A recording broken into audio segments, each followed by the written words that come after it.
बिस्मिल्लाहिर्रहमानिर्रहीम। अस्सलामु अलैकुम वरहमतुल्लाहि वबरकातुह। आज एक दफ़ा फिर मैं आपका भाई मोहम्मद फैज़ान आपकी खिदमत में अर्ज़ कर रहा हूँ और आज फिर कुछ इश्यूज़, कुछ ऐसे टॉपिक्स हैं जो सोसाइटी में उनका मैंने पुख्तान पाया और हमारा जो नौजवान है वो अपने इमोशंस, अपने जज्बात की लो में बह के बाज़ औक़ात इल्म की जगह अपनी नफ्स, अपना दिमाग और अपने दिल की जो ख्वाहिश होती है वो अपने ऊपर गालिब कर लेता है। तो इस हवाले से असलाफ़ का मनहज या इल्मी दुनिया में जो लोग गुज़रे हैं उनका क्या तरीका था, मैंने कहा कि आज हमारे मोअज़्ज़िज़ मेहमान मुफ्ती अब्दुर्रहमान सत्ती साहब, इनसे डिस्कशन की जाए और दलाइल के साथ ही हमें जवाब देंगे। तो इंशाअल्लाह ये एक पूरी सीरीज़ हमने शुरू करने का इरादा किया था। अब हर कुछ गैप बाद आपकी खिदमत में इस किस्म के जो सेशन है वो हम रखेंगे। मुफ्ती एक दफ़ा फिर आपको वेलकम करते हैं और आज का जो सबसे पहला सवाल है मुफ्ती, हमारा जो नौजवान है वो ज़ाहिर सी बात है जब दीन की तरफ आता है और अपनी एक खलूस, अपना एक नीयत रख के आता है, लेकिन अक्सर सोसाइटी में मैंने ये महसूस किया है कि इल्म होता नहीं, या तो वो यूट्यूब से किसी स्पीकर का लेक्चर सुन लेगा और या तो कोई फेसबुक पे किसी एक आयत या एक हदीस से इस्तदलाल कर लेगा। तो बहुत सी चीज़ों से वो फिर इस्तदलाल करके अपनी तरफ से एक राय बना लेता है। तो बहुत से फिर इश्कालात भी आते हैं। तो उनमें से चंद इश्कालात जो हैं उन्हीं के हवाले से जो क्वेश्चन सबसे ज़्यादा मेरे तरफ आते हैं उन्हीं के हवाले से आपसे चाहेंगे कि आप रहनुमाई फरमाएं। मुफ्ती साहब ये बताएं कि आजकल के दौर में जो हमारे हुक्मरान हैं पाकिस्तान के या ओवरऑल मुसलमान दुनिया के, इनके ख़िलाफ़ खुरूज की क्या हैसियत है शरई तौर पर? बिस्मिल्लाहिर्रहमानिर्रहीम। फैज़ान भाई, यकीनन इस वक्त मुसल्ला खुरूज का जो मसला है ये इंतहाई हसासियत इख्तियार कर चुका है। तो मैं अपनी गुफ्तगू का आगाज़ सही बुखारी की एक रिवायत से करता हूँ ताकि पूरी तरह बात खुलकर सामने आ जाए। इमाम बुखारी रहमतुल्लाह अलैह ने अपनी सही में किताबुल फितन में एक उन्वान कायम किया, बाब कायम किए, बाब क़ौल नबी सल्लल्लाहु अलैहि वसल्लम सतरौन बादी उमूरन तुनकिरूनहा, कि नबी करीम सल्लल्लाहु अलैहि वसल्लम का फरमाना, मेरे बाद तुम बाज़ काम देखोगे जो तुमको बुरे लगेंगे।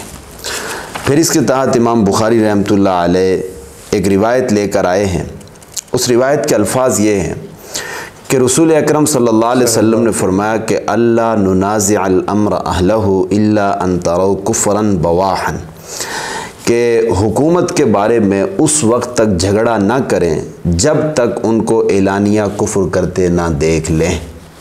यहाँ हदीस में कुफ्र बवाह का लफ्ज़ आया है कि जब तक हाकिम वक्त कुफ्र बवाह का इर्तिकाब ना करे, कुफ्र सरी का इर्तिकाब, उस वक्त तक आप उसके ख़िलाफ़ कोई मुसल्ला खुरूज नहीं कर सकते। अब ये कुफ्र बवाह है क्या? जितने भी बुखारी के शारहीन हैं, हाफिज़ इब्न हजर अल-अस्क़लानी रहमतुल्लाह अलैह ने फ़तहुल बारी में, अल्लामा ऐनी ने उम्दतुल क़ारी में, इस तरह अल्लामा क़स्सलानी ने इरशादुस सारी में, और फिर ये कि शेखुल इस्लाम अल्लामा शब्बीर अहमद उस्मानी रहमतुल्लाह अलैह ने फ़तहुल मुल्हिम में, सब ने कुफ्र बवाह की तशरीह ये की है कि ऐसा कुफ्र हाकिम वक्त इख्तियार कर ले कि जिसमें तावील की किसी किस्म की कोई गुंजाइश बाकी न बचे, यानी बिल्कुल वाज़े एलानिया जो कुफ्र सरी है कि जिसमें तावील की कोई गुंजाइश न बचे। तो जब हाकिम वक्त ऐसे कुफ्र का ऐसा कुफ्र इख्तियार कर ले, कुफ्र बवाह, तो फिर उसके ख़िलाफ़ मुसल्ला खुरूज किया जा सकता है। इसके बग़ैर जो है वो हाकिम वक्त के ख़िलाफ़ मुसल्ला खुरूज नहीं किया जा सकता। ठीक हो गया।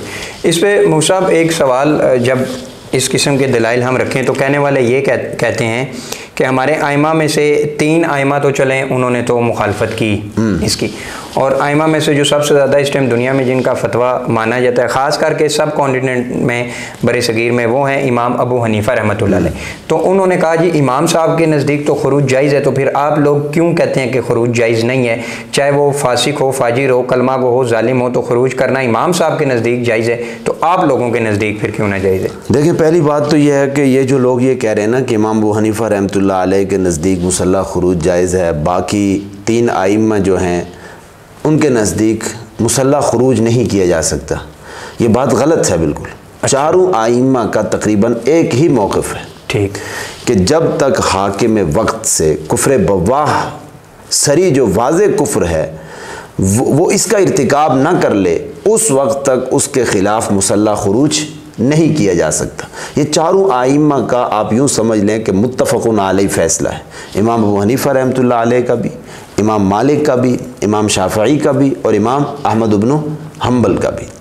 اور پھر جتنے فقہا آئے ہیں حنفیہ کے، شافعیہ کے، بعد کے، اور مالکیہ کے، حنابلہ کے، تقریباً اس بات میں تمام کے تمام فقہا متفق ہیں، کوئی اختلاف نہیں ہے۔ جہاں تک امام ابو حنیفہ رحمۃ اللہ علیہ کے حوالے سے یہ بات کہی جاتی ہے کہ وہ مسلح خروج کے قائل ہیں، یہ تو بہت سطحی سی بات کی جاتی ہے۔ امام ابو حنیفہ رحمۃ اللہ علیہ یا بعد کے جو فقہائے حنفیہ ہیں جنہوں نے مسلح خروج پر بحث کی ہے، انہوں نے اس کی کڑی شرائط لگائی ہیں۔ جب تک وہ شرائط نہ پائی جائے اس وقت تک آپ حاکم وقت کے خلاف، مسلمان حاکم کے خلاف مسلمان حاکم کے خلاف مسلح خروج نہیں کر سکتے۔ اس میں پہلی شرط تو یہ جو بخاری کی میں نے حدیث بھی آپ کو سنا دی کہ جب تک حاکم وقت سے کفر بواہ کا ارتکاب نہ ہو جائے، صریح واضح اعلانیہ کفر کا، ایک شرط۔ دوسری شرط یہ ہے کہ جب تک آپ کے پاس اتھارٹی نہیں ہے، طاقت نہیں ہے، یعنی آپ کو یہ یقین ہو جائے کہ ہاں ہم نکلیں گے تو ہم اس حکومت کو تبدیل کر کے ہی رہیں گے، ہمارے پاس اتنی اتھارٹی، اتنی طاقت ہے۔ اگر آپ کے پاس اتنی اتھارٹی، آپ کے پاس اتنی طاقت نہیں ہے، بدون طاقت، بغیر اتھارٹی کے مسلح خروج کی اجازت نہیں ہے۔